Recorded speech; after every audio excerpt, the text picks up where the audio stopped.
हाय प्यारे बच्चे, कैसे हैं आप सभी लोग। आशा करते हैं कि आप सभी लोग मस्त होंगे। चलिए आज की इस वीडियो को शानदार तरीके से स्टार्ट करते हैं और आज की टॉपिक को हम लोग अच्छे से समझते हैं। कल एक पॉइंट हम बताने के लिए भूल गए थे, जो पॉइंट था किरण किसे कहते हैं।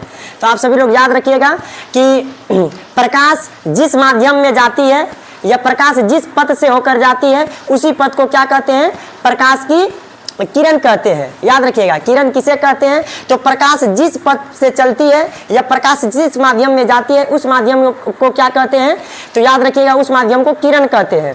चलिए हम लोग आज स्टार्ट करते हैं प्रकाश का परावर्तन। प्रकाश का परावर्तन को आप सभी लोग शानदार तरीके से समझने का प्रयास करिएगा।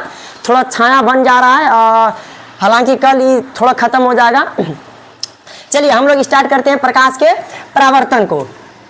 चलिए प्रकाश का परावर्तन किसे कहते हैं, पहले तो ये बात जान गए हैं कि प्रकाश किसे कहते हैं और अच्छे से बता दिए हैं कि प्रकाश एक प्रकार की ऊर्जा है जो हमें किसी वस्तु को देखने में सहायता प्रदान करती है, उसे क्या कहते हैं, प्रकाश कहते हैं। हम बताए भी थे कि प्रकाश किस रेखा में गमन करती है और प्रकाश का चाल निर्वात में कितना होता है, प्रकाश कौन सा तरंग है, इस सभी बातें हम लोग अच्छे से अगले वीडियो में हम बता दिए हैं। जो स्टूडेंट नए होंगे जरूर से जरूर पार्ट 1 पार्ट 2 को देख लें और यहाँ वो देखिएगा, तभी यहाँ पे आपको अच्छे से समझ में आएगा। चलिए अब हम लोग स्टार्ट करते हैं कि प्रकाश का परावर्तन किसे कहते हैं। तो सुनिएगा कि जब प्रकाश की किरणें किसी सतह से टकराकर वापस लौटने की घटना को, अगर प्रकाश की किरणें आएगी, मान लीजिए प्रकाश की किरण आई और यह सतह है, यह सतह है, इस प्रकाश की किरण आया और इस सतह से टकराकर वापस क्या हो गया, लौट गया, तो इसी को क्या कहेंगे, प्रकाश का परावर्तन कहेंगे। आई होप कि आप सभी लोग अच्छे से समझ गए होंगे। फिर से समझने का प्रयास करिएगा कि जब प्रकाश की किरणें किसी सतह से टकराकर वापस लौटने की घटना को ही प्रकाश का परावर्तन कहते हैं। अब देखिए आगे क्या बोलता है कि प्रकाश के परावर्तन के आधार पर इसे 2 भागों में बांटा गया है। याद रहेगा कि प्रकाश के परावर्तन के आधार पर इसे कितने भागों में बांटा गया है, तो आप सभी लोग याद रखिएगा इसे 2 भागों में बांटा गया है। एक का नाम है नियमित परावर्तन और दूसरे का नाम है अनियमित परावर्तन। एक का नाम है नियमित परावर्तन, दूसरे का नाम क्या है, अनियमित परावर्तन। चलिए अब हम लोग देखते हैं कि नियमित परावर्तन किसे कहते हैं और अनियमित परावर्तन किसे कहते हैं। चलिए अब हम लोग आगे देखते हैं नियमित परावर्तक सतह किसे कहते हैं और अनियमित परावर्तक सतह किसे कहते हैं। चलिए अब स्टार्ट करते हैं। आप लोग स्क्रीनशॉट भी ले सकते हैं इसका। वैसा परावर्तक जो चिकनी और चमकीली सतह से नियमित रूप से होता हो। क्या बोले हम, वैसा परावर्तक जो चिकनी होना चाहिए और कैसा होना चाहिए, चमकीला होना चाहिए। चिकनी होना चाहिए, चमकीला होना चाहिए और नियमित रूप से कंटिन्यू क्या होना चाहिए, परावर्तन होना चाहिए। उसे ही क्या कहेंगे, उसे ही नियमित परावर्तन कहते हैं। जैसे देखिए कि सतह हो गया और यह सतह पूरा चमकीला है और देखिए प्रकाश की किरण आया गया, फिर आया गया, मतलब आने वाली किरण को अपतित किरण। हालांकि हम बताएंगे आगे चल के। देखिए आ रही है किरण, सतह से टकराकर वापस लौट रही है, आ रही है वापस लौट रही है, एक दूसरे के एकदम सब का सब देखिए एक दूसरे का समांतर होते हुए जा रही है। अगला देखिए जो कि यहाँ बोलते हैं अनियमित परावर्तन किसको कहेंगे, तो वैसा परावर्तन जो रुखड़ी और चमकीली सतह से कैसा होना चाहिए, यहाँ है चमकीली तो यहाँ कैसा होना चाहिए, रुखड़ी होना चाहिए। तो रुखड़ी और चमकीली सतह से नियमित रूप से होती हो, नियमित रूप से क्या होती हो, परावर्तन होती हो, उसे अनियमित परावर्तन कहते हैं। जैसे देखिए यही है रुखड़ी उभी, यही है क्या, रुखड़ी उभी। और देखिए प्रकाश की किरण आया गया, फिर देखिए प्रकाश की किरण आया गया, तो यहाँ पे देखिए कि कंटिन्यू अच्छे से नहीं हो पा रहा है। यह परावर्तन एकदम समान तरीके से हो रहा है, यहाँ पे परावर्तन समान तरीके से नहीं हो रहा है। तो आप सभी लोग याद रखिएगा कि वैसा परावर्तन जो रुखड़ी और चमकीली सतह से नियमित रूप से होता हो उसे क्या कहते हैं, अनियमित परावर्तन कहते हैं। जैसे कि हम अभी सभी लोग को बता दिए। अब देखते हैं हम लोग आगे की टॉपिक को। चलिए अब हम लोग आगे देखते हैं। अब देखिए क्या बोलता है, परावर्तक सतह किसे कहते हैं। परावर्तक सतह किसे कहते हैं आप सभी लोग समझिएगा कि जिस सतह पर प्रकाश की किरणें आकर अपनी ही माध्यम में लौट जाती है उसे परावर्तक सतह कहते हैं। जैसे मान लीजिए यहाँ पे, जैसे समझिएगा ये मेरा हो गया परावर्तक सतह।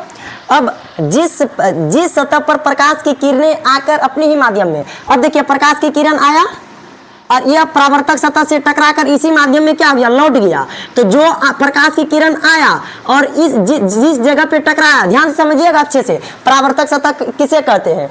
तो जिस माध्यम में या तो जिस सतह पर प्रकाश की किरणें आकर अपने ही माध्यम से लौट जाती है। जैसे प्रकाश की किरण आया, इस सतह से टकराकर इसी माध्यम में क्या हो गया, लौट गया। तो इस वाला हिस्सा को ही क्या कहेंगे, परावर्तक सतह कहते हैं। इस वाला हिस्सा को ही क्या कहेंगे, परावर्तक सतह कहते हैं। आप सभी लोग समझिए परावर्तक सतह किसे कहते हैं। अब देखिए क्या बोलता है कि अपतित किरण किसे कहते हैं। इसी फिगर में आप लोग समझिएगा अपतित किरण किसे कहते हैं। बोलता है कि परावर्तक सतह पर आने वाली किरण को अपतित किरण कहते हैं। अब मान लीजिए कि था मेरा परावर्तक सतह, ये था मेरा क्या, परावर्तक सतह। अब परावर्तक सतह की ओर आने वाली किरण को देखिए, इसी की ओर आया किरण, तो इस किरण को ही कहेंगे हम लोग कौन सा किरण, अपतित किरण। याद रहेगा आप सभी लोग को कि परावर्तक सतह पर आने वाली किरण को अपतित किरण कहते हैं। तो परावर्तक सतह ईठो है, परावर्तक सतह की ओर आने वाली किरण को ही क्या कहेंगे, इस किरण को अपतित किरण कहते हैं। अब देखिए अगला क्या बोलता है, परावर्तित किरण किसे कहते हैं।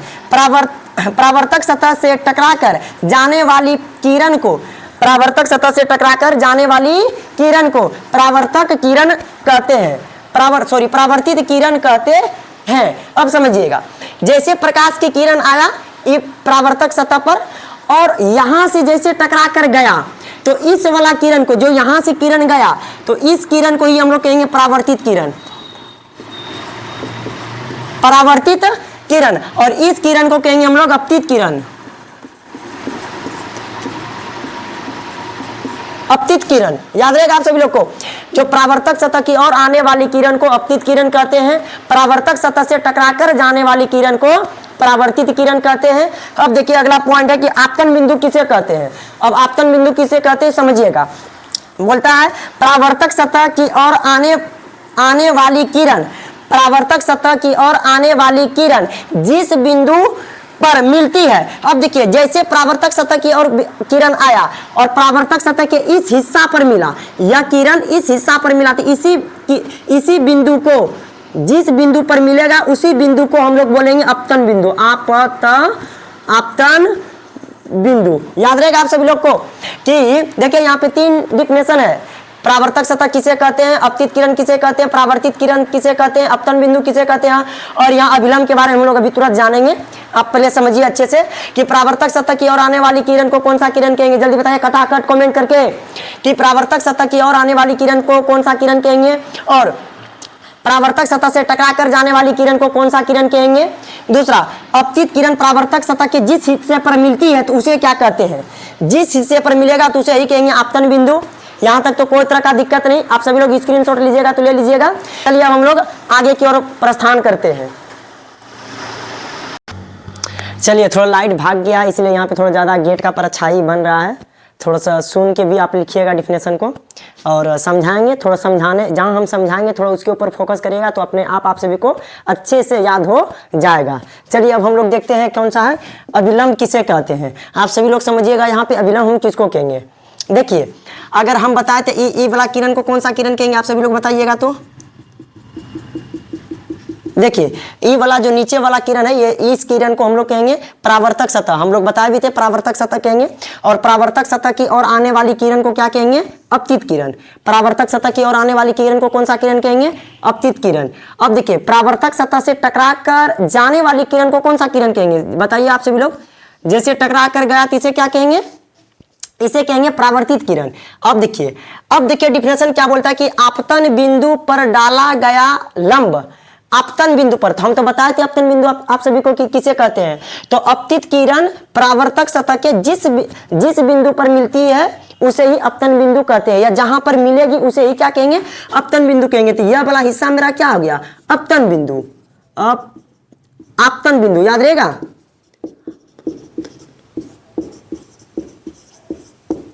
यह वाला हिस्सा क्या हो गया, आपतन बिंदु। अब समझिएगा कि आपतन बिंदु पर डाला गया लंब, यही आपतन बिंदु, इसी पर देखिए हम लंब डाल दिए, देखिए डाल दिए।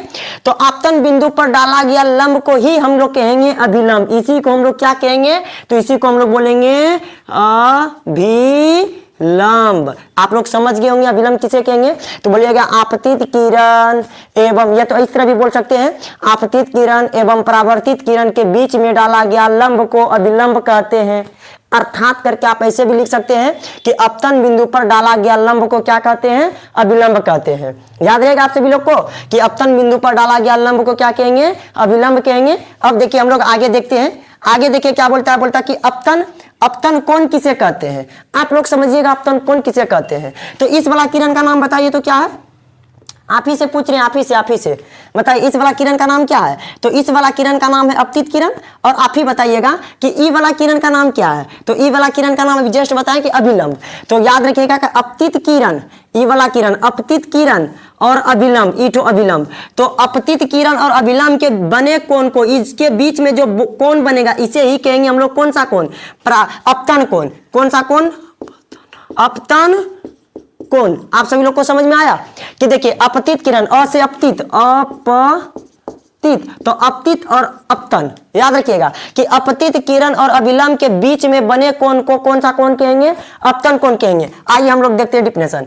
आपतित किरण, सॉरी यहाँ पे आ लगा के बोलिएगा बच्चा जी, कि आपतित किरण एवं अभिलंब के बीच बने कोण को, अभिलंब के बीच बने कोण को कौन सा कोण कहते हैं, अपतन कोण कहते हैं, अपतन कोण कहते हैं। याद रहेगा अपतन कोण ही है यहाँ, अपतन कोण, अपतन कोण कहते हैं। किसके किसके बीच, तो आपतित किरण और अभिलंब के बीच, आपतित किरण और अभिलंब के बीच, आपतित किरण और अभिलंब के बीच बने कोण को आपतन कोण कहते हैं। अब चलिए हम लोग, और याद रखिएगा कि आपतन कोण को कोण आई से सूचित किया जाता है। याद रहेगा आप सभी लोग को, बोलेगा कि किस कोण को आई से सूचित किया जाता है, तो आप सभी लोग याद रखिएगा कि अपतन कोण को आई से सूचित किया जाता है। अब देखिए हम लोग वो पढ़ते हैं परावर्तन कोण किसे कहते हैं। बोलता है परावर्तित किरण एवं अभिलंब के बीच। तो आप याद रखिएगा ई वाला किरण जो जा रहा था तो इसको क्या बोल रहे थे आप सभी लोग, परावर्तित किरण बोल रहे थे। तो परावर्तित किरण और अभिलंब के बीच में जो ई कोण बनेगा, इसी को हम लोग क्या कहेंगे, परावर्तन कोण कहेंगे। याद रहेगा इसी को क्या कहेंगे, परावर्तन कोण कहेंगे। आई होप कि आप सभी लोग अच्छे से समझते होंगे। चलिए हम लोग देख लेते हैं कि परावर्तित किरण एवं अभिलंब के बीच बने कोण को परावर्तन कोण कहते हैं। इसे कोण किससे सूचित करेंगे, आर से, और इसे किससे सूचित करेंगे, तो इसे आई से सूचित करेंगे। चलिए आप सभी लोग समझ गए होंगे। थोड़ा सा लाइट कट गया इसलिए काफी ज्यादा परछाई बन रहा है बच्चा जी, तो आप लोग सुन के भी लिखिएगा। चलिए थोड़ा सा हम लोग आगे देखते हैं। आगे पॉइंट है, बहुत तगड़ा पॉइंट है, क्वेश्चन बहुत बार बिहार बोर्ड में आया हुआ है कि परावर्तन के कितने नियम होते हैं। याद रखिएगा कि परावर्तन के कितने नियम होते हैं। याद रहेगा आप सभी लोग को कि परावर्तन, थोड़ा सा यहाँ गलती हो गया था बच्चा जी, परावर्तन के कितने नियम होते हैं। या इस तरह भी क्वेश्चन पूछता है कि प्रकाश के परावर्तन के कितने नियम होते हैं। याद रहेगा कि प्रकाश के परावर्तन के कितने नियम होते हैं। तो आप सभी लोग आंसर लगाइएगा कि प्रकाश के परावर्तन के निम्न 2 नियम होते हैं। प्रकाश के परावर्तन के निम्न कितने नियम होते हैं, तो निम्न 2 नियम होते हैं। फर्स्ट नियम है कि आपतित किरण, परावर्तित किरण एवं डाला गया लंब तीनों एक पॉइंट में होगा, मतलब तीनों एक बिंदु पर होगा या एक तल पर होगा। यहाँ समझिए आप सभी लोग फोटो के माध्यम से यहाँ समझने का प्रयास करिएगा। थोड़ा सा यहाँ छाया बन रहा है, दिक्कत तो होती होगी आप सभी लोग को। यहाँ समझिएगा आप सभी लोग। देखिए यह तो परावर्तक सतह है, इसका नाम क्या है, परावर्तक सतह। अब देखिए फर्स्ट नियम बोलता है कि आपतित किरण, परावर्तित किरण एवं डाला गया अभिलंब तीनों एक ही तल में होता है। तीनों कहाँ होता है, एक ही तल में होता है। तो देखिए यह आपतित किरण हो गया, आने वाली किरण को आपतित किरण, परावर्तक सतह से टकरा कर जाने वाली किरण को परावर्तित किरण, और बोल दिया क्या कि डाला गया लंब। यहाँ देखिए डाला गया लंब, तो डाल दिए इसमें लंब डाल दिए, तो लंब डाल दिए। ये तीनों कहाँ पे होना चाहिए, एक तल में होना चाहिए। यही एक फर्स्ट नियम बोलता है। आप समझिए फर्स्ट नियम कि आपतित किरण, परावर्तित किरण एवं डाला गया लंब तीनों एक ही तल में होते हैं, तो इसे ही कहेंगे प्रकाश के परावर्तन के फर्स्ट नियम। याद रहेगा कि प्रकाश के परावर्तन के फर्स्ट नियम। अब देखिए दूसरा नियम क्या बोलते हैं। दूसरा नियम बोलते हैं कि आपतन कोण परावर्तन कोण के बराबर होते हैं। तो हम आपको बताएं कि आपतन कोण किसे कहते हैं, परावर्तन कोण किसे कहते हैं। तो आपतन कोण किसे कहते हैं, तो ये बताइएगा कि अपतित किरण एवं अभिलंब के बीच में बना कोण को कौन सा कोण कहेंगे, तो अपतन कोण कहेंगे। अपतन अपतन कोण कहेंगे, अपतन कोण को किससे सूचित किया जाता है, तो अपतन कोण को आई से सूचित किया जाता है। और कौन कहेंगे, परावर्तन कोण कहते हैं। इसे किससे सूचित किया जाता है, इसे कोण आर से सूचित किया जाता है। इसे किससे सूचित किया जाता है, कोण आर से सूचित किया जाता है। वही लिखे कि अपतन कोण परावर्तन कोण के बराबर होते हैं। जितना अपतन कोण का मान रहेगा उतना ही किसका मान रहेगा, परावर्तन कोण का मान रहेगा। जैसे इसका मान अगर मान लीजिए 50 डिग्री है, इसका मान कितना डिग्री है, 50 डिग्री है, तो इस भी चोट्टा का मान कितना हो जाएगा, ये चोट्टा का मान हो जाएगा 50 डिग्री। याद रहेगा कि अगर इसका 100 डिग्री है, अपतन कोण का मान अगर 100 है, तो परावर्तन कोण का मान कितना हो जाएगा, वो भी चोट्टा 100 होगा। यहां तक तो कोई तरह का दिक्कत नहीं होना चाहिए कि अपतन कोण बराबर परावर्तन कोण, यहां तक सबको समझ में आ गया। अब देखिए हम लोग आगे देखते हैं। बस एक टॉपिक को आप सभी लोग देख लीजिए, फिर उसके बाद तो कल एक वीडियो अपलोड कर देंगे। लाइट थोड़ा सा कट गया है तो दिक्कत हो रहा है, फिर यहाँ चमक थोड़ा सा दिक्कत कर रहा है, आप लोग समझिएगा इसको। विचलन कोण किसे कहते हैं, याद रखिएगा कि विचलन कोण को किससे सूचित किया जाता है, तो विचलन कोण को डेल से सूचित किया जाता है। ये डेल का फोटो है, याद रहेगा कि विचलन कोण को किससे सूचित किया जाता है, विचलन कोण को डेल से सूचित किया जाता है। विचलन कोण बराबर एक सूत्र भी होता है, याद रखिएगा कि विचलन कोण बराबर सूत्र होता है 180 degree minus 2i, 180 degree minus 2i। यह किसका सूत्र हो गया, तो विचलन कोण का सूत्र हो गया।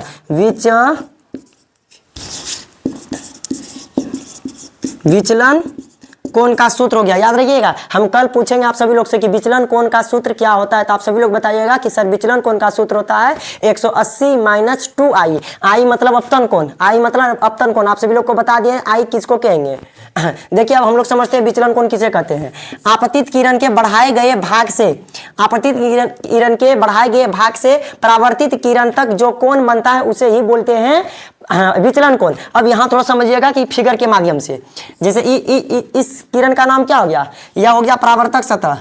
ये किरण नहीं हो गया, यह हो गया क्या, कौन सा सतह हो गया, तो परावर्तक सतह, याद रहेगा। अब देखिए क्या बोलता है कि अपतित किरण के बढ़ाए गए भाग से, तो यह आने वाली किरण को कौन सा किरण कहेंगे, अपतित किरण। अब इसी को थोड़ा सा बोला क्या, बढ़ाने के लिए। अब देखिए जैसे कोई भी किरण आएगा तो वह टकरा कर क्या होगा, जाएगा, टकरा कर क्या होगा, जाएगा। प्रकाश के परावर्तन पढ़े आप सभी लोग कि जब प्रकाश की किरण किसी सतह से टकरा कर जाती है या उसी माध्यम में लौट जाती है तो उसे ही प्रकाश का परावर्तन बोलते हैं। यहां तक तो पढ़े आप सभी लोग। तो यह किरण हो गया आपतित किरण, और टकरा कर गया तो यह किरण हो गया परावर्तित किरण। यहां तक तो कोई दिक्कत नहीं है। आपतित किरण के बढ़ाए गए भाग से परावर्तित किरण तक जो कोण बनता है। अब थोड़ा सा इसको बढ़ाते हैं हम, तो इस किरण को, अपतित किरण को बढ़ा दिए।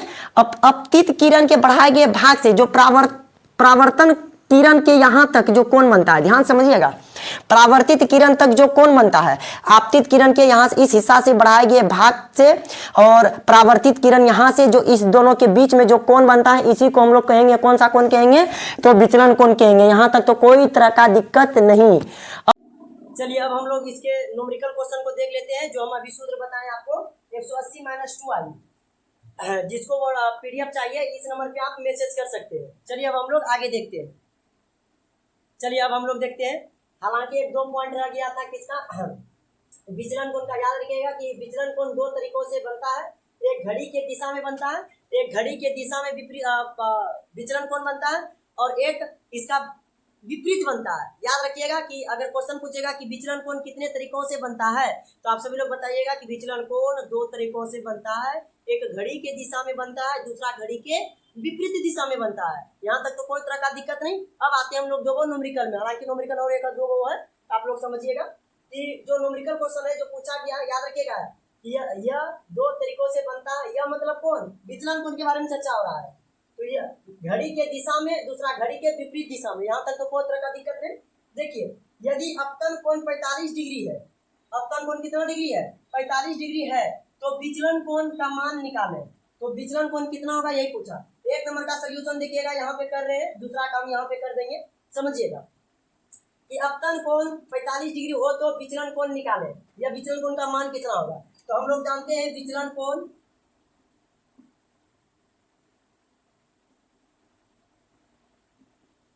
कोण बराबर मान जानते हैं हम लोग कितना होता है, 180 degree minus 2i, 180 degree minus 2i होता है।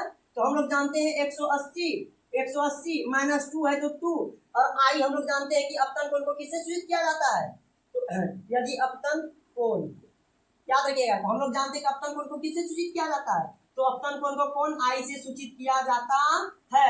तो अपतन कोण यहाँ आई से सूचित किया जाता है, तो अपतन कोण का मान कितना हो गया 45 डिग्री। तो अपतन कोण की जगह पे यहाँ कितना रख दे 45 डिग्री। तो इस दोनों के बीच में कुछ तो क्या रहता है, मल्टीप्लाई रहता है, गुना रहता है। तो हम यहाँ गुना करके डाल दिए कितना 45 डिग्री। आई होप यहाँ तक सब ठीक ठाक होगा, आप सभी लोग समझ गए होंगे।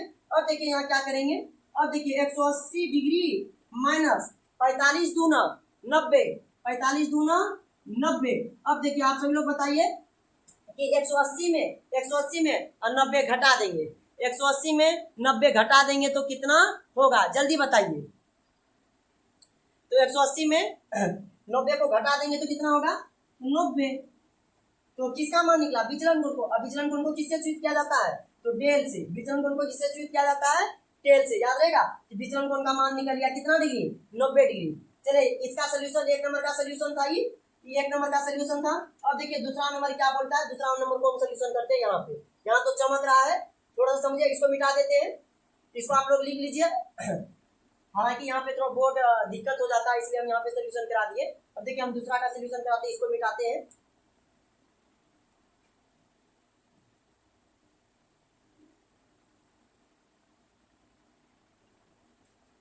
देखिए यदि परावर्तन कोण 80 डिग्री हो, इसको बुंदा को हम लोग डिग्री पढ़ते हैं, याद रखिएगा। जो ऊपर में बुंदा है इसको क्या पढ़ते हैं, डिग्री पढ़ते हैं। क्या पढ़ते हैं, डिग्री पढ़ते हैं। अब देखिए तो विचलन कोण का मान ज्ञात करें।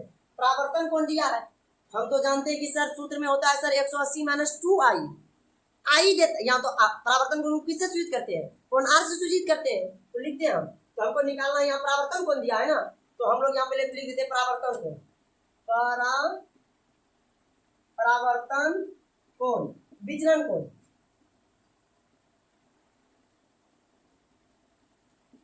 विचलन कोण निकालना है कितना, विचलन कोण को निकालना है, विचलन कोण को निकालना है। अब तो हम जानते हैं सर कि विचलन कोण बराबर सूत्र होता है,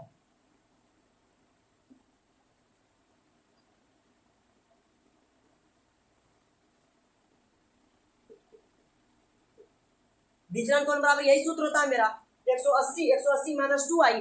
अब तो यहाँ तो बवाल खड़ा हो गया कि सर यहाँ तो परावर्तन कोण है, यहाँ तो अपतन कोण है। हम बताए थे बच्चा जी प्रकाश के परावर्तन के नियम से कि आपतन कोण बराबर परावर्तन कोण के होते हैं। तो जितना मान अपतन का होगा उतना परावर्तन का होगा। यहाँ कोई दिक्कत हुआ समझने में, हम थोड़ा सा यहाँ लिखते हैं, इसी चीज को हम यहाँ पे थोड़ा सा बनाते हैं इस जगह पे। एक नंबर का सोल्यूशन हम करा दिए, इसको मिटा देते हैं इस वाला क्वेश्चन को।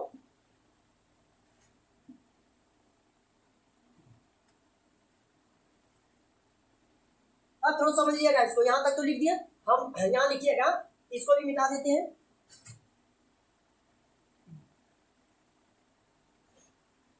देखिएगा हम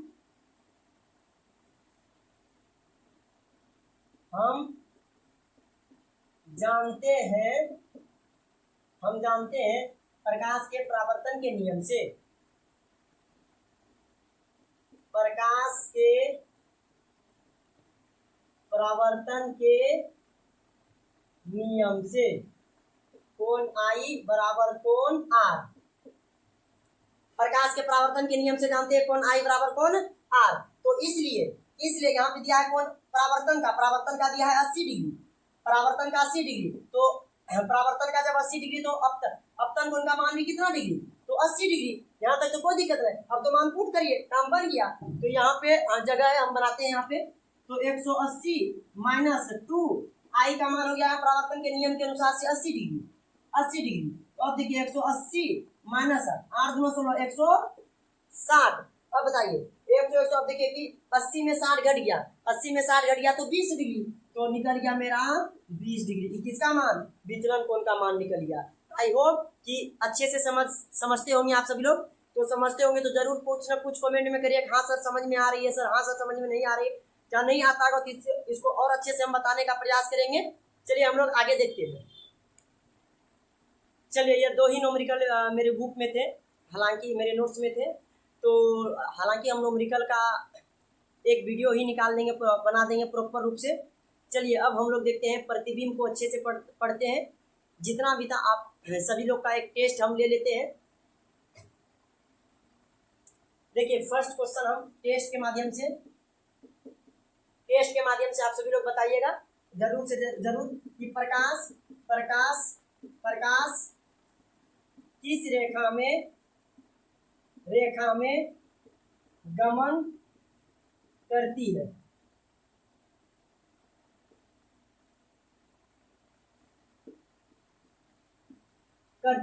प्रकाश किस रेखा में गमन करती है। दूसरा क्वेश्चन बताइएगा प्रकाश की चाल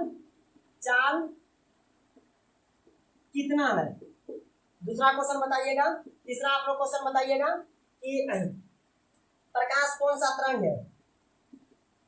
प्रकाश कौन सा तरंग है, ये सभी कमेंट करके जरूर बताइएगा। लीजिए ABC कर देते हैं, ABC या इसे नंबरिंग कर देते हैं सबसे अच्छा। 1 नंबर, 2 नंबर, 3 नंबर। या 3 नंबर का आंसर जरूर से जरूर कमेंट बॉक्स में होना चाहिए। चलिए अब हम लोग प्रतिबिंब को देखेंगे अगले क्लास में।